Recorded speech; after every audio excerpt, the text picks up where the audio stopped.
Watch the men who actually win and you'll notice something strange. They go quiet right before they move.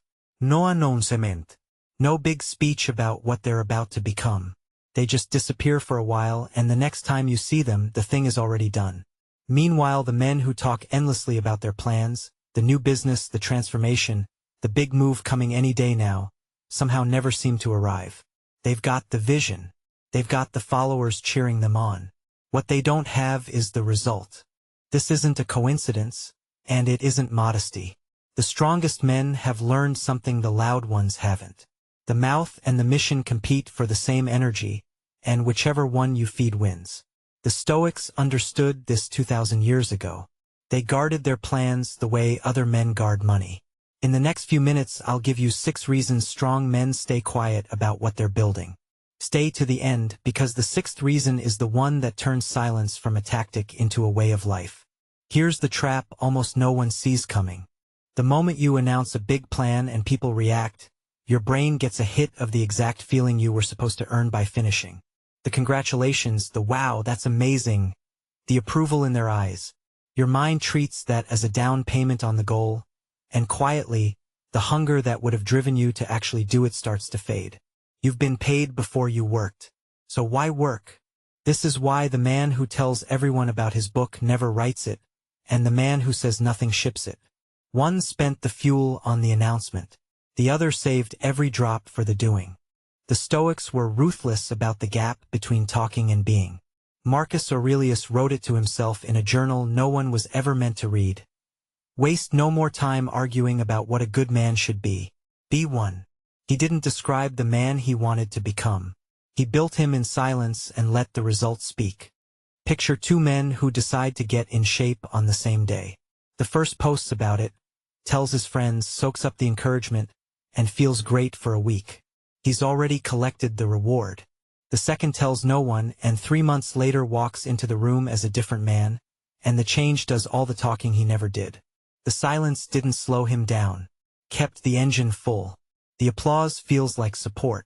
It's actually a withdrawal from the account you needed to fund the work. The action. The next time you start something that matters, tell no one. Not your friends, not the internet. Let the finished result be the only announcement you ever make. Every plan is most fragile at the very beginning, when it's still just an idea you barely believe yourself. That's exactly the moment most men hand it to the world for inspection. And the world, even when it means well, almost always responds with doubt. Are you sure? That sounds risky. My cousin tried that and it failed. Each comment is a small draft of cold air on a flame that wasn't strong enough yet to survive it. You walk in lit up and walk out talked down. The strong man knows his early conviction is precious and unprotected, so he doesn't expose it. He keeps the plan sealed until it's grown strong enough that no one's opinion can blow it out. Marcus Aurelius gave himself a quiet defense against the noise of other people. You have power over your mind, not outside events. Realize this, and you will find strength. He didn't argue with the doubters. He simply didn't give them the door. Think of a man with the first real idea of his life. Still nervous, still half convinced, he brings it to the dinner table for approval.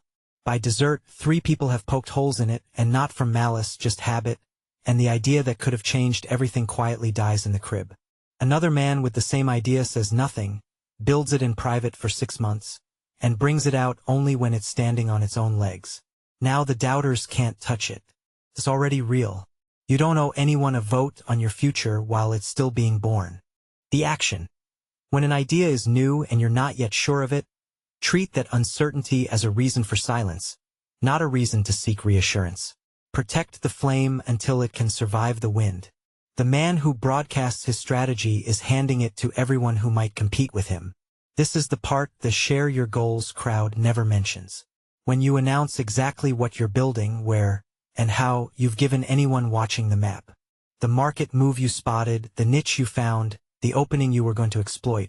The moment it leaves your mouth, it stops being your edge and becomes public information. Strong men understand that surprise is leverage, and leverage spent early is leverage lost. They let people underestimate them. They let rivals assume nothing is happening.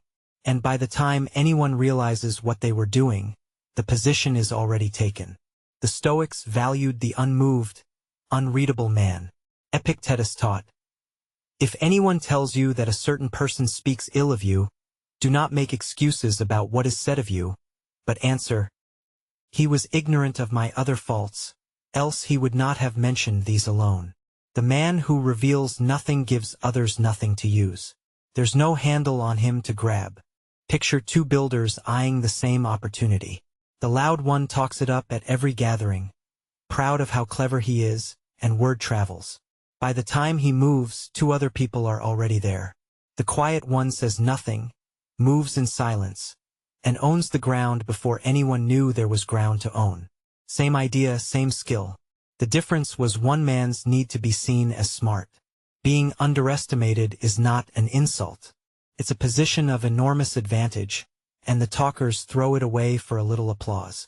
The action. Before you share a plan, ask one question. Does telling this person help me execute, or does it just feed my ego? If it only feeds the ego, keep it sealed. Let them underestimate you all the way to the finish. There's a reason the most talked about plans are so often the ones that never happen. When you describe a future in enough detail, your mind starts to experience a version of having lived it. You picture the success, you narrate it out loud, people nod, and some quiet part of your brain checks the box. Feels like progress. Produces nothing. You've rehearsed the victory so vividly that the drive to actually win it leaks away. This is the difference between visualizing and doing, and the talkers blur the two until they can't tell them apart. They mistake the clarity of the plan for the completion of it. But a perfectly described goal that you never act on is worth exactly as much as no goal at all. The Stoics had no patience for fine words unbacked by action. Epictetus was blunt. Don't explain your philosophy. Embody it. And he warned his students directly against performing their intentions. On no occasion call yourself a philosopher, and do not talk much among the uninstructed about theorems, but do what follows from them. In other words, don't announce the man you intend to be. Quietly become him and let the doing prove it. Watch a man at a party hold court about the company he's going to start. He describes the product, the customers, the exit, and the room is impressed. He goes home glowing, and he never builds a thing because in his nervous system he already has. Another man, building the same kind of company, says he's working on a few things and changes the subject. He's saving the satisfaction for the day it's real. The talk is a counterfeit of the achievement. It spends like the real thing and leaves you with nothing. The action. Notice when you're about to narrate a plan in detail to feel the rush of it. Stop.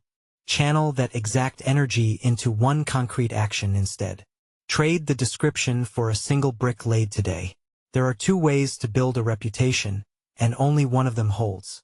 The first is to tell people who you are and what you're going to do. It's fast, it's cheap, and it's hollow because anyone can claim anything. The second is to say almost nothing and let your finished work make the claim for you. It's slow, it's unglamorous, and it's the only kind of reputation that can't be argued with, because it's made of evidence instead of words. Strong men choose the second. They'd rather be underestimated and then prove it than be admired and then have to live up to a speech. The quiet man who delivers earns a kind of authority the loud man never touches, because people trust what they've seen far more than what they've been told. Marcus Aurelius held himself to results, never announcements. Waste no time arguing about what a good man should be. Be one. The being was the argument. He never needed the words. Think of the man at work who constantly tells everyone how hard he's working, how much he's carrying, how the place would fall apart without him.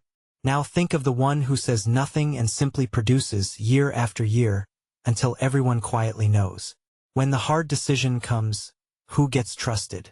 Not the narrator. The one whose silence was backed by a record. Talk inflates expectations you then have to meet. Quiet lets the work exceed them. A reputation built on words is a debt. A reputation built on results is owned outright. The action. This week, catch yourself before telling someone how capable or busy or driven you are. Say nothing and let the output say it instead. Build the kind of reputation that doesn't need a spokesman. Here's the deepest reason. the one that turns silence from a tactic into who you are. Underneath the urge to announce your plans is a hunger for other people's reactions. You want them to see you, approve of you, validate that the path you're on is the right one. And the moment your motivation depends on that approval, you've handed other people the controls. Their attention becomes your fuel, and anyone who controls your fuel controls you. The strong man cuts that cord.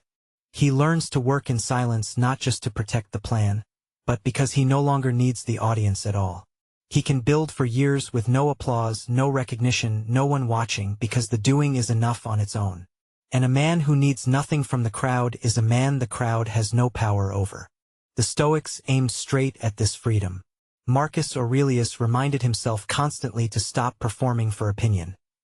Ambition means tying your well-being to what other people say or do. Self-indulgence means tying it to the things that happen to you. Sanity means tying it to your own actions. The sane man, the free man, answers only to his own conduct, not to the reaction it gets. Picture two men with the same discipline. The first only keeps it up when people notice, when there's an audience to perform for, and the moment the attention dries up, so does he. The second does the work in total obscurity, exactly the same on the days no one sees as the days they do. One is a performer who needs a stage. The other is just a man, complete on his own, impossible to manipulate because there's no applause to withhold from him. When you stop needing to be seen, you stop being steerable. That's the quiet power underneath all the rest. The action. Choose one important thing this week and do it where absolutely no one will ever know. Sit with how it feels to act without an audience. That discomfort is the cord being cut. On the far side of it is a man no one can pull. So, 6 reasons strong men stay quiet about their plans. Announcing the goal steals the reward of finishing it. Quiet plans can't be attacked or talked out of you. Silence keeps your real moves invisible to rivals. Talking tricks your brain into thinking it's done. Quiet builds a reputation no words can fake. And a man who needs no audience can't be controlled. Notice the thread. Every one of them protects the same thing, the energy and the freedom you need to actually build. The loud man leaks both, a little at a time, in exchange for reactions that vanish by morning. The quiet man keeps every drop and lets it all flow into the work. The men you watch winning aren't smarter than the ones narrating their dreams. They've just learned to seal their mouths until the result is undeniable. You can decide today which kind of man you are, not with a speech but with what you choose not to say. If even one of these reached you, do one quiet thing for yourself. Subscribe, and let this channel be a small daily reminder to build in silence and let the results speak.